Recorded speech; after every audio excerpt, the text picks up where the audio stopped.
like, comment, and subscribe. Menjelaskan judulnya aja lama. Sudah hampir 1 jam baru judulnya. Kenapa harus jelas? Karena kalau kita belajar sesuatu tidak jelas, akhirnya jadi salah persepsi. Makanya saya berusaha untuk menjelaskan dulu supaya semua mengerti. Baik, sekarang kita lihat kesimpulan berikut ini. Siapakah diri kita ini? Yuk kita sadari. Tadi diri kita ini, jawab, jangan salah. Bukan tubuh, bukan pikiran, bukan perasaan. Makanya ketika pikiran sedang ngaco itu, kita keluar. Jadi pengamat bagi pikiran. Sehingga pikiran nanti akan kehilangan energinya. Mau marah jadi nggak jadi, karena diserap oleh kesadaran. Nah itu yang selama ini tidak dilakukan. Terlalu sibuk kita itu, tapi nggak jelas. Jadi semua upaya kita itu tidak efektif, tidak tepat sasaran. Makanya saya coba membagikan rahasia ini. Rahasia yang sudah saya praktekkan dalam hidup, dan ini sangat luar biasa. Makanya dibuat menjadi tematik supaya gampang memahaminya. Yuk sekali lagi. Jadi kalau begitu manusia itu siapa? Manusia ini adalah makhluk cahaya kalau begitu. Yang sedang belajar mengalami pengalaman rasa lewat tubuh. Gampang ya? Jadi aslinya kita ini bukan makhluk bumi yang sedang mengejar cahaya. Aslinya kita ini adalah makhluk cahaya yang sedang belajar pengalaman rasa lewat tubuh. Karena semua pengalaman rasa ini tidak akan terjadi bagi jiwa kalau tidak ada tubuh. Makanya orang-orang bijak mengatakan tidak ada kejadian tanpa tubuh bagi jiwa. Jadi semua kejadian itu akan dirasakan oleh jiwa ketika jiwa ada dalam tubuh. Oleh karena itu kenapa kita sering menangisi orang yang meninggal? Bukankah sebetulnya orang yang meninggal itu sedang dibebaskan dari rasa? Karena rasa sakit itu ada ketika dia dalam tubuh. Ketika keluar dari tubuh malah dibebaskan dari rasa sakit. Harusnya tidak memandang orang meninggal itu sebagai musibah. Harusnya memandang orang meninggal itu sebagai berkah. Jadi saya juga heran. Kenapa kalau ada orang meninggal bilang innalillahi wa inna ilaihi rajiun? Padahal di Quran dikatakan apabila ada musibah datang kepadamu, ucapkan innalillahi wa inna ilaihi rajiun. Kan pertanyaannya, dikelirkan dulu apakah yang terjadi musibah atau tidak. Ngerti nggak? Ya kita kan sudah otomatis aja. Ada sahabat mati langsung ya innalillahi wa inna ilaihi. Kecuali saya yang nggak begitu. Ya kalau ada yang meninggal, saya tidak bilang itu. Saya doakan saja, semoga beliau berpulang dengan sempurna. Memenuhi ayat innalillahi wa inna ilaihi. Begitu. Jadi saya membicarakannya begitu. Bukan innalillahi wa. Kan lama-kelamaan innalillahi dianggap doa untuk orang meninggal. Padahal sebetulnya di Quran, apabila ada musibah datang kepadamu, ucapkan innalillahi wa inna ilaihi rajiun. Jadi itu kalau ada musibah. Nah kalau meninggal bukan musibah bagi orang yang berkesadaran. Malah meninggal itu justru pembebasan dari rasa sakit. Kan bukan musibah sebetulnya. Anugerah harusnya. Dibebaskan rasa sakit coba. Kalau di sini tinggal terus ngompol di kasur. Pup di kasur bukan nyusahin yang hidup. Dia juga jadi susah. Betul nggak? Mau pergi dari kasur tidak mampu. Ini maksud saya. Kan lebih bagus pulang. Karena jiwa itu cerdas. Ketika dia tahu rumah kontrakannya tidak layak pakai, dia keluar. Kan kita nih ngontrak di sini. Saya sudah ngontrak 58 tahun. Dan suatu saat rumah kontrakan ini kan habis. Makanya saya sudah menyiapkan rumah kontrakan baru. Sudah pada nyiapin belum? Makanya takut mati. Ya tak? Iya. Sudah takut mati, takut hidup lagi. Makanya orang yang kayak gini kan hidupnya setengah mati. Iya, lelah hidup itu, capek. Karena nggak ngerti. Nggak ngerti esensi dari kehidupan. Berhayal saja. Tempat istimewa setelah kematian. Padahal di sini tidak bikin apa-apa. Padahal hidup itu di sini, saat ini, sekarang. Kalau berbuat kebaikan sekarang, ya pasti kebaikan itu akan menjadi simpanan kebaikan di masa yang akan datang. Lah tiba-tiba di masa yang akan datang pengen tempat istimewa. Padahal sekarang tidak bikin apa-apa. Aneh bukan? Gitu. Sadar ya sekarang. Jadi manusia itu apa? Makhluk cahaya yang sedang belajar pengalaman rasa lewat tubuh. Rasa itu luas. Rasa sedih, rasa bahagia, rasa pahit, rasa manis. Itu semua nggak ada salah benar. Semua pengalaman rasa itu akan memperkaya bagi pengalaman jiwa. Nah menjadi tidak bagus ketika dinilai salah benar. Makanya kita harus membebaskan diri dari pemikiran salah benar, baik buruk. Kan Allah bilang, boleh jadi kamu tidak suka sesuatu, kalau itu amat baik bagi kamu. Boleh jadi kamu sangat menyukai sesuatu, kalau itu amat buruk bagi kamu. Kalau kita terjebak salah benar, maka kita pun akan menendang dan mencengkram. Yang disebut benar oleh kita, dicengkram habis-habisan. Yang disebut salah kita, ditendang jauh-jauh. Hidup yang semacam itu tidak akan pernah menemukan kedamaian. Nah, yang kedua, jadi manusia itu kalau begitu siapa? Manusia ini adalah sebentuk jiwa atau percikan cahaya ilahi yang akan kembali ke asalnya setelah dia dikaryakan di sini. Dikaryakan untuk apa? Dikaryakan untuk menjadi kepanjangan tangan Allah, menyampaikan cinta kasihnya Allah. Awas, bukan menyerang orang, bukan menebar kebencian. Yang namanya makhluk cahaya harusnya mencahayakan kegelapan dong, bukan menyumbang kegelapan baru. Ini karena kita tidak sadar esensi dari diri kita. Ini ingat ya, ini belum pemahaman yang sebenarnya. Ini baru penjelasan. Karena pemahaman kan harus dialami sendiri. Bagus kalau Bapak Ibu nanti pada saatnya mengalami sendiri. Mau? Ya, pokoknya paham aja dulu secara naratif ya, belum paham secara hakiki ya. Manusia itu ibarat boneka yang terbuat dari garam yang melupakan asal usulnya, yaitu lautan yang sangat luas. Makanya tugasnya sekarang adalah kembalilah ke laut, larutkan diri dalam lautan tanpa batas. Jadi sebetulnya kalau diumpamakan, diri kita ini seperti boneka yang terbuat dari garam. Garam asalnya dari mana? Dari laut. Ketika dia belum melarutkan diri ke laut, maka dia tidak akan sadar kalau dirinya berasal dari laut. Nah, tugas kita itu sekarang adalah melarutkan diri ke laut. Tapi jangan kemudian pergi ke Pangandaran, nyampe ke sana kemudian langsung nyungsep di sana, saya nggak tanggung jawab. Bukan itu maksudnya. Larutkan ya diri ini ke dalam sifat-sifatnya ilahi. Jadi sebetulnya aslinya jiwa itu Ar-Rahman, Ar-Rahim, Al-Malik, Al-Qudus, As-Salam, Al-Mu'min, ya, Al-Latif, Al-Khabir, As-Sabur. Aslinya itu begitu, dia mewarisi sifat itu. Nah sekarang kenapa tidak mewarisi? Sekali lagi karena terkontaminasi oleh unsur lain. Nah tugas kita tuh sekarang membuang semua kotoran-kotoran itu sehingga kita bisa mengembalikan jiwa kita, melarutkan jiwa kita dalam sifat-sifat ilahi itu. Orang yang sudah sampai di situ belajar agamanya, welasan, kasihan, dedehan, gak mungkin membenci orang lain sekalipun dia merendahkan dirinya. Makanya Nabi Muhammad walaupun dihina, dilempari batu, beliau doanya apa? Allahumma hdi qaumi fa innahum la ya'lamun. Tuhan, tunjuki mereka, beri hidayah mereka. Mereka melakukan itu kepadaku semata mereka tidak tahu siapa diriku. Mereka melakukan itu kepadaku karena mereka tidak tahu. Kalau kalian dilempari orang pakai batu, gimana doanya? Udah tahu sebetulnya sifat kalian saya. Pasti kalian lihat dulu batunya. Oh sekecil itu sambil lebih gede lagi. Pasti begitu. Model-model kayak gini. Ngaku saja bertuhankan Allah. Karena tidak mengerti. Tidak melarutkan dirinya ke dalam sifat-sifatnya. Itu yang dikatakan di Quran sibgot Allah. Maka kamu harus mencelupkan diri pada sifat-sifatnya. Tapi jangan lupa, sifat itu tidak pernah terpisah dari zat. Makanya kita belajar 4 sifat. Asmanya, sifatnya, afalnya, dan sang wajibul wujud. Dan yang 3 itu, asma, sifat, dan afal, itu terkurung dalam wajibul wujudnya. Kalau ingin tahu semuanya, ya temuinya yang paling utamanya. Kan kalian juga tidak mungkin kan, merasakan garam, kalau nggak mau makan garam. Karena sifatnya terkurung di dalam materinya yang bernama garam. Dan sifat dengan zat tidak mungkin bisa dipisahkan. Karena apa? Alamat untuk sifat adalah zat. Jadi tidak cukup kita menghafal Asmaul Husna, tidak cukup kita belajar sifat 20, nggak cukup. Kita harus melarutkan diri kita. Disitulah perlunya bimbingan seseorang yang tahu. Kan sudah dari dulu belajar Asmaul Husna, udah apa-apa. Tetap aja tidak pengasih, tidak penyayang, betul nggak? Tetap aja kasar, tetap aja nggak sabar, tetap sempit sudut pandangnya, kan begitu. Karena kita baru di tingkat berpikir tingkat dasar, yaitu mengingat. Belum menjadikan ilmu sebagai sintesa, belum menjadikan ilmu sebagai sesuatu yang menolong kita. Yang keempat, pada akhirnya semesta akan memaksa seluruh jiwa untuk kembali dengan caranya sendiri melalui sunnatullah. Nah, kita harus paham apa itu sunnatullah. Yuk kita lihat dulu ayat ini. Ini Quran surat Al-Baqarah ayat 155. Ya.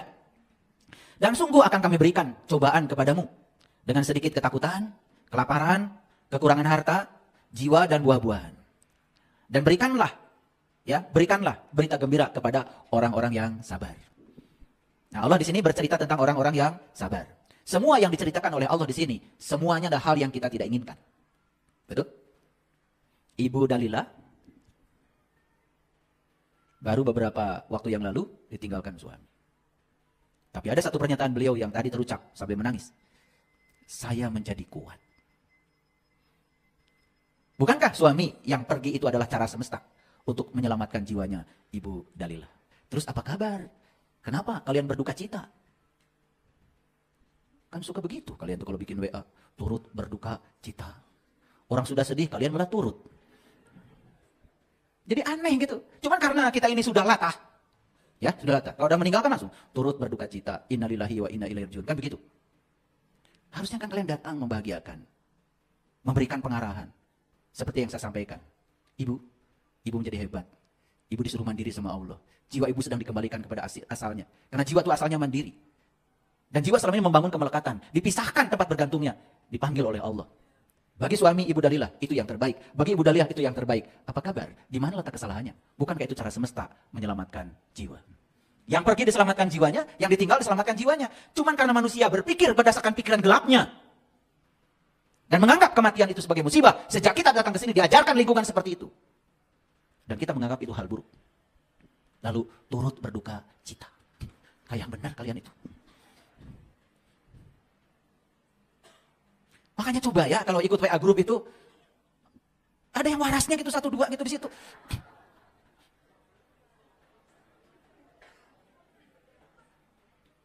Maaf ya, ini saya tuh kadang-kadang suka bicaranya begini ya. Saya tuh terus terang aja, ingin umat ini kualitasnya itu keren gitu loh. Jangan gitu-gitu aja. Naik kelas 1 kesadaran itu. Doa buat yang meninggal aja gitu aja dari dulu. Apalagi kalau Idul Fitri, sama nyonteknya. Iya. Minal aidin wal faizin. Mohon maaf lahir dan batin. Saya telepon dia.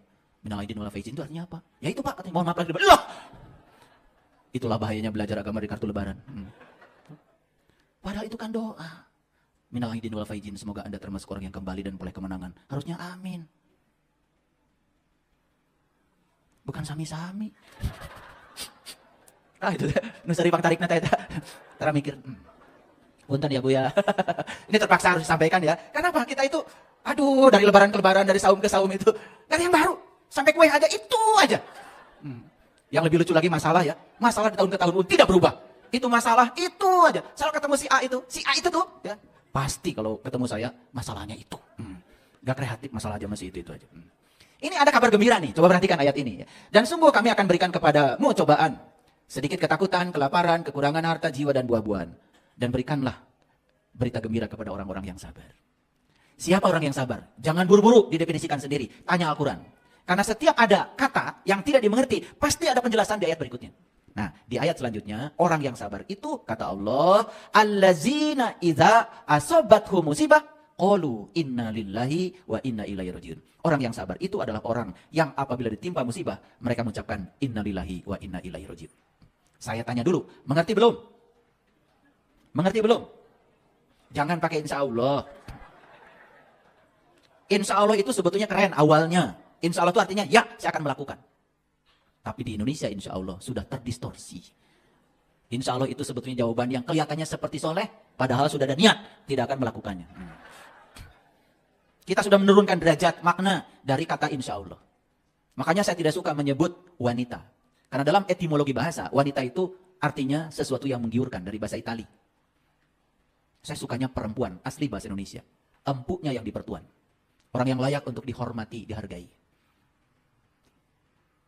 Udah jadi gitu ya, nanti belajar bahasa lagi. Kesini dulu. Jadi orang sabar itu siapa? Nih, alhamdulillah Pak, setiap kali ada musibah, saya selalu mengucapkan innalillahi wa inna ilaihi rajiun. Jadi, kamu sabar? Itulah belajar agama terlalu dangkal. Nih saya kasih tahu ya, yang suka bilang innalillahi wa inna ilaihi rajiun, bahkan mahrotnya juga udah Iqra 6. Di sini banyak. Tapi belum tentu kalian orang sabar. Makanya harus dipahami. Harus dipahami. Nah, innalillahi sesungguhnya kita berasal dari Allah. Wa inna ilaihi rajiun, dan kita akan dikembalikan kepada apa yang kita pertuhankan. Kalau kita menuhankan Allah, tempat kembali kita pasti Allah. Pertanyaannya satu, apakah kita sudah menuhankan Allah? Kalau sudah menuhankan Allah, timbul pertanyaan yang kedua, apakah kita sudah tahu dan kenal kepada Allah? Kan timbul pertanyaan lagi. Nah, mengucapkan itu bukan berarti membacakan innalillahi wa inna ilaihi rajiun. Tetapi mengalami, mempraktekkan dalam hidup. Karena tidak boleh kita mengucapkan kalau kita belum mempraktekannya. Sekarang bagaimana praktek innalillahi wa inna ilaihi rajiun? Prakteknya sederhana. Coba perhatikan musibah itu apa. Musibah itu segala hal yang datang kepada kita dan tidak dikehendaki kedatangannya, bukan? Ulangi lagi, ini agak telat ya. Ngangguknya agak telat. Jadi musibah itu adalah segala hal yang terjadi dalam kehidupan kita yang tidak diundang, tidak diharapkan kedatangannya. Setuju? Oke. Sedangkan yang namanya berkah, itu segala hal yang datang dalam kehidupan kita, dan itu yang kita tunggu-tunggu kedatangan. Oke? Baik. Pertanyaan saya. Ketika datang sesuatu dalam kehidupan kita, dan itu tidak dikehendaki kedatangannya, apa respon kita terhadap yang datang itu? Menolak? Marah? Kecewa? Jengkel? Itu yang namanya orang gak sabar. Walaupun mengucapkan innalillahi wa inna ilaihi raji'un. Selama ini kita terjebak pada ucapan. Yang diucapkan tidak mengerti. Asal sudah dapat ucapan innalillahi wa inna ilaihi raji'un. Apalagi innalillahi wa inna ilaihi raji'un. Wah, udah ikrar 6. Bukan itu esensinya. Agama itu praktek, bukan ucapan. Yang ucapan gitu banyak, tetapi tetap menolak, bukan? Nah, harusnya ketika dapat sesuatu yang tidak diinginkan, kata Allah, yang tidak diinginkan aku berikan kepada kamu. Bukankah itu cara aku untuk membuat kamu menjadi orang-orang yang sabar? Jadi orang yang sabar itu adalah orang yang bisa menerima semua hal yang tidak diinginkan dalam hidupnya tanpa syarat. Karena dia tahu segala hal yang tidak diinginkan datang dalam hidupnya belum tentu buruk. Bagi Allah, siapa tahu itu adalah cara Allah menyelamatkan jiwa kita. Masuk judulnya? Udah masuk sekarang? Jadi cara Allah menyelamatkan jiwa kita mungkin saja lebih banyak didatangkan dalam kehidupan kita segala hal yang tidak kita inginkan, bukan segala hal yang diinginkan. Jadi kalau kita menolak segala hal yang tidak diinginkan, berarti kita menolak untuk diselamatkan jiwanya. Makanya jiwanya tidak berubah, tidak tumbuh, gitu-gitu aja. Kesadaran jiwanya tidak tumbuh, gitu-gitu saja. Kenapa? Karena otaknya masih menilai benar salah. Karena kamu tidak menginginkannya, kamu sebut itu salah. Padahal kata Allah, boleh jadi kamu tidak menghendaki itu, tapi itu amat baik bagi kamu. Siapa kamu di situ? Jiwamu. Bukan tubuhmu, bukan pikiranmu, bukan perasaanmu, jiwamu. Karena itu yang abadi, seabadi ilahi. Dan semua kotoran yang melekat pada jiwa akan diproses oleh semesta agar jiwa kembali kepada sifat aslinya. Sehingga pada saatnya dia harus pulang, dia akan kembali larut dalam lautannya tanpa ada sedikit pun penghalang. Jadi sekarang paham? Ya, apabila mendapatkan musibah, bukan sekedar mengucapkan innalillahi wa inna ilaihi raji'un. Pahami, kalau semua yang tidak dikehendaki kedatangannya itu adalah cara Allah mengembalikan jiwa kepadanya. Bukankah sebetulnya itu adalah cara cinta kasih Allah yang luar biasa untuk menarik jiwa-jiwa yang kotor kembali ke tempat asalnya. Paham sekarang? Masih mau menolak? Ya, silahkan menolak. Saya kasih tahu, sepanjang kita menolak, maka yang kita tolak akan datang berulang-ulang sampai kita bisa menerimanya dengan utuh. Akan dipaksa dengan cara semesta untuk menerimanya. Silahkan, Bapak Ibu sudah punya pengalaman. Saya kasih tahu. Punya pasangan tidak cocok. Ditolak. Karena dianggap musibah. Apa yang terjadi? Sudah, ditinggalkan saja. Pada saat ditinggalkan, dia berharap ada yang baru. Dan sudah ngasih iming-iming. Ingat, iming-iming itu karena belum terjadi. Saya kasih tahu. Tinggalkan sifat-sifat yang tidak disukai dari pasangan kita. Dan berharap kita mendapatkan pasangan baru yang tidak memiliki sifat itu. Omong kosong. Karena nanti yang akan datang ini akan sama atau lebih buruk dari itu. Makanya semua kasus yang meninggalkan istri pertamanya, ujungnya apa? Istri pertamanya nanti menjadi tempat dia pulang pada saat tidak berdaya lagi. Itu kebodohan atau pintar? Kenapa tepuk tangan? Siapa yang ditepuk tangannya? Sudah, sekarang sudah. Sekarang lihat, semua hal yang tidak diinginkan dalam hidup saya, termasuk segala hal yang diinginkan dulu pada pasangan saya, malah saya dapat yang tidak diinginkan. Ternyata itu adalah jalan keselamatan bagi jiwa saya. Keren baru hidup begitu. Itu baru sudah mempraktekkan innalillahi wa inna ilaihi raji'un. Kalian tuh kebanyakan ngucap. Yang diucapkan tidak mengerti. Padahal itu adalah mekanisme semesta untuk menyelamatkan jiwa. Paham sekarang? Oke. Lanjut, kalau udah paham kita lanjut. Makanya di Quran ada kata-kata yang sangat indah. Walal akhiratu khairul laka minal ula. Wah, ini ayat sudah hafal semua. Dan yang luar biasa, saya melakukan riset. Saya tanya beberapa orang. Ini terjemahnya apa? Walal akhiratu khairul laka minal ula. Kebanyakan menerjemahkan, sesungguhnya akhirat itu lebih bagus daripada dunia. Kebanyakan begitu. Ada nggak kata-kata dunia di sini? Nggak ada. Padahal ayatnya sederhana. Sesungguhnya akhir itu lebih baik bagimu daripada awal. Itu aja terjemahannya. Ada dunia di sini? Nggak ada. Nah kenapa? Banyak orang yang menerjemahkan sesungguhnya akhirat lebih bagus daripada dunia. Akibatnya apa? Pada nggak kerja di dunia ini. Iya. Pagi-pagi ngaji. Duha ngaji. Duhur ngaji. Asar ngaji. Maghrib ngaji. Ngaji lagi besok. Saya bingung. Terus kamu, apa gunanya di dunia ini? Karena dia sudah otaknya rusak. Menganggap berkarya di dunia itu urusan dunia. Ngaji itu urusan akhirat. Padahal ngaji itu belajar menangkap pesan-pesan ilahi lewat kitab suci. Supaya saat berkarya di dunia, kamu keren. Tugas kita di dunia adalah berkarya. Makanya leluhur kita mengatakan, memayu hayuning bawono. Tugas kita di dunia, ikut mempercantik dunia yang sudah cantik ini. Saya mau tanya, ingin gak dunia cantik? Sudah tahu caranya? Caranya sederhana. Pulang ke rumah, sayangi keluarga. Kalau semua orang sudah sayang pada keluarganya cantik, satu RW cantik, satu kecamatan cantik, dunia akan cantik. Gitu aja kok.